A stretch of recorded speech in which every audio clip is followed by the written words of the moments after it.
When you hear the name Donald Trump, you might immediately think of golden skyscrapers, controversial speeches, or political power.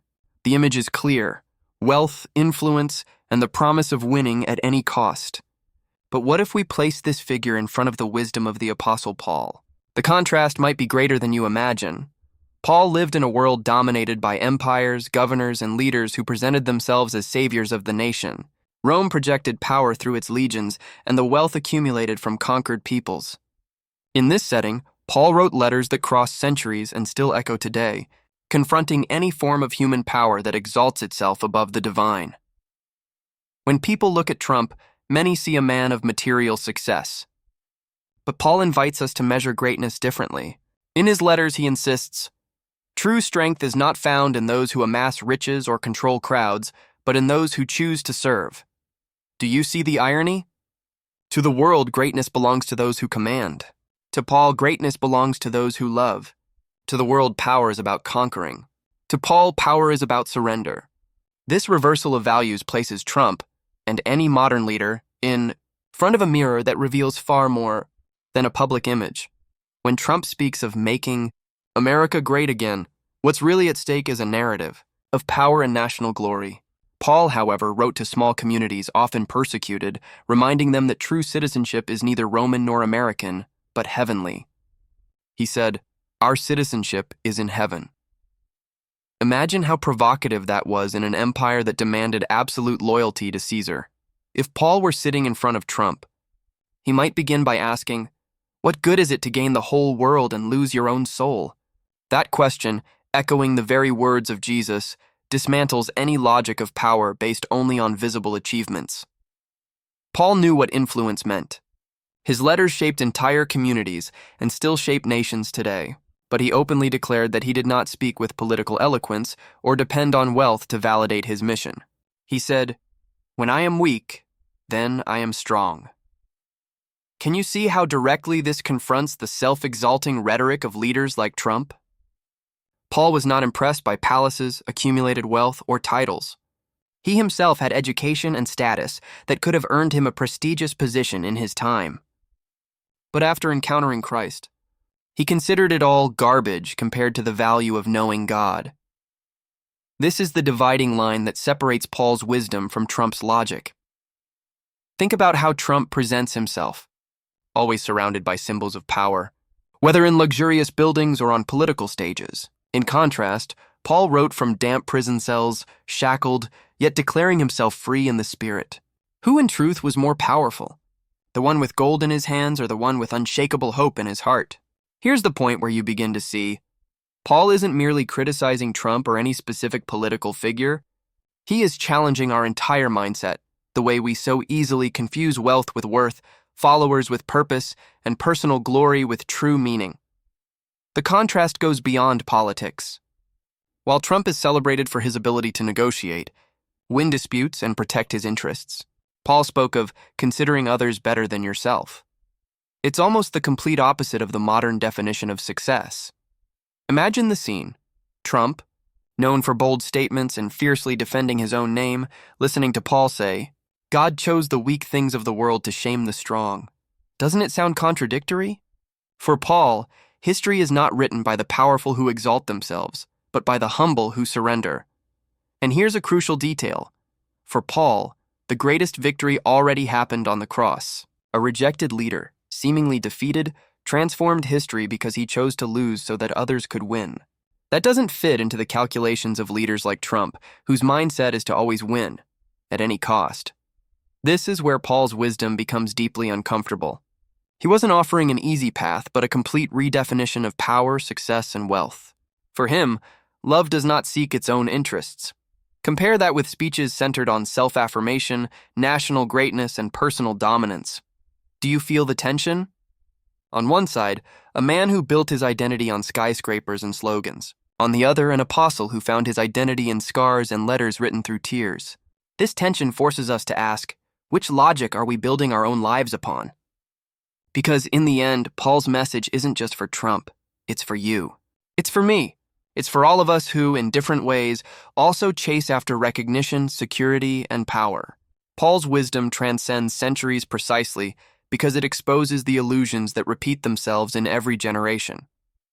Just as Trump believes his mission is to save a nation through strength and influence, Paul believed his mission was to point to a kingdom that doesn't depend on votes, campaigns, or skyscrapers. This kingdom grows quietly, invisibly, but it is real. So when we place Trump in the light of Paul's wisdom, the contrast is inevitable. Greatness isn't about building walls, but opening doors. Power isn't about ruling through force, but serving through love. Paul reminds us that any human power is limited and temporary. What lasts, what truly transforms, is a life shaped by the Spirit. And that kind of wisdom is radically different from anything we hear in modern political speeches. Now, the question is, which path will you choose? The logic of power that feeds on visible victories, or Paul's wisdom, which points to an invisible but eternal treasure? When Paul wrote his letters, he wasn't speaking theoretical truths. Every word came from someone who knew pain, loss, and sacrifice. He had no palaces, but he had scars. He had no armies, but he had unshakable faith. That is what gave authority to his words, an authority that doesn't depend on gold or applause. Compare that with Trump, who built his public image on material victories. Buildings bearing his name, companies showcasing grandeur, speeches reinforcing the power of conquest. It's a world where appearance matters more than essence. And Paul, with spiritual clarity, cuts through that illusion like a sharp blade. In his letter to the Corinthians, Paul says, "What is seen is temporary, but what is unseen is eternal." Do you see how shocking this is in a society obsessed with appearances? This truth feels so current, as if it were written for modern leaders desperate for visibility and control. Trump's world values numbers, votes, billions, followers. Paul's world values fruits, love, joy, peace, patience, kindness. Which holds more value? A number that inflates an ego or a virtue that transforms a community? This is where Paul's wisdom shows itself not merely as religious teaching, but as a vision for life itself. He invites us to leave the cycle of pride and walk a path of humility. And let's be honest, that's not easy. Because letting go of visible power feels like losing. But Paul insists, that's exactly where true victory begins. Trump may raise flags of national power, but Paul raised an invisible flag, the cross. While some see weakness in that symbol, Paul saw the greatest act of strength the world has ever known. There, victory didn't come through domination, but through surrender. Think about it. How many empires have risen and fallen? How many leaders, full of wealth and followers, have vanished from history? Yet Paul's letters still circulate, transforming lives. That reveals where the power that truly endures resides. When you look at Trump, you see a man fighting to preserve his image and legacy. When you look at Paul, you see a man who gave up any personal legacy to point to something greater. That's the difference between living for self and living for God. Paul could have easily chosen the path of prestige. He had education, status, and opportunity. But after encountering Christ, everything changed. He declared, "It is no longer I who live, but Christ who lives in me." That statement is the antithesis of any political slogan that places a man as a savior. Now, imagine this hypothetical meeting. Trump sitting in his golden chair, and Paul before him, without wealth but with words sharp as a sword. What would happen? Perhaps Paul would ask, "What are you really building? A city made of bricks or a kingdom made of hearts?"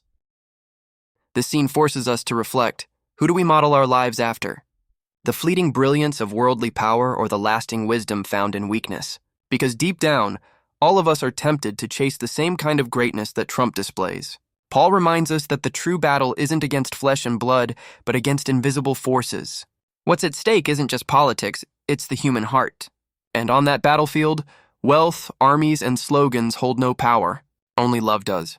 When Trump talks about winning, winning, and winning, Paul points us to a victory that only came when someone chose to lose. This is the mystery of the Christian faith. Those who let go, gain. Those who humble themselves are exalted. Those who serve, reign. This message is radical because it dismantles human pride. It doesn't allow us to lean on accomplishments or titles. And that's exactly what would challenge Trump, and any of us who build our identity on temporary things. In the end, the great question Paul's wisdom leaves us with isn't about Trump. It's about you. What do you consider wealth? What are you chasing every day? Is your life built on numbers, possessions, and recognition, or on something that truly lasts? Because, as Paul himself said, If I have not love, I am nothing. You can have billions, be president, build towering structures, but without love, it's just empty noise. Paul's message isn't only for political leaders. It's for everyone. The young person craving recognition, the mother who feels invisible, the worker dreaming of security, the elderly person afraid of being forgotten. All of us in some way are chasing after something that can never truly satisfy, and it's in that emptiness that Christ's message, echoed by Paul, brings hope. It says, you don't need to be great in the world's eyes to be loved. You don't need to win every battle to have value. Your true identity is found in something money can't buy and power can't steal. So, when we think of Trump in the light of Paul's wisdom, the contrast shouldn't just make us criticize a public figure. It should make us reflect on our own choices. Because in the end, we'll all face the same question. What did you do with the life you were given? And here's the final invitation. Don't get lost chasing the false shine of wealth or the illusion of power. Choose Paul's path, the path of Christ, the only way to true greatness. If this message touched you, don't keep it to yourself. Subscribe to the channel, like this video, and share it. Because maybe someone you know is also chasing a kind of wealth that can never satisfy, and you can be the bridge that helps them find the wisdom that truly transforms.